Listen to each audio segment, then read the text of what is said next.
पाकिस्तानी सीमा के प्यार भइल सचिन हिंदुस्तानी से। तब पाकिस्तानी सीमा के प्यार भइल सचिन हिंदुस्तानी से।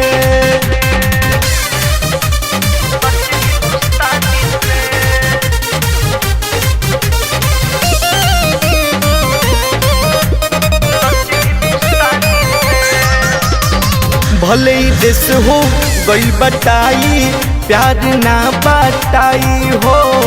लगल दिलवा जेकरा से ऊ कसहू मिले आई हो। भले ही देश हो गई बटाई, प्यार ना बटाई हो। लगल दिलवा जेकरा से ऊ कसहू मिले आई हो।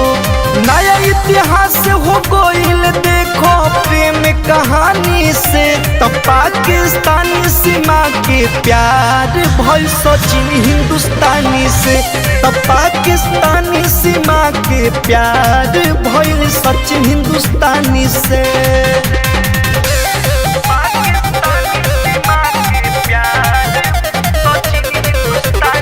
दिव्यांश स्टूडियो आरा। मुनीलाल पर दुमन कहे प्यार नाही झुकेला। भल जमाना खिलाफ रही के तनो प्रेमी नाही रुकेला।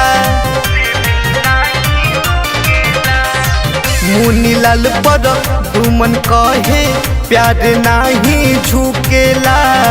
भल जमाना खिलाफ रही के तनो प्रेमी नाही रुकेला। साथे निभावे वत कोई दिहलस दीवाना दीवानी से।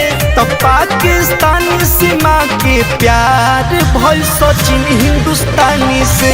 तब पाकिस्तानी सीमा के प्यार भइल सचिन हिंदुस्तानी से।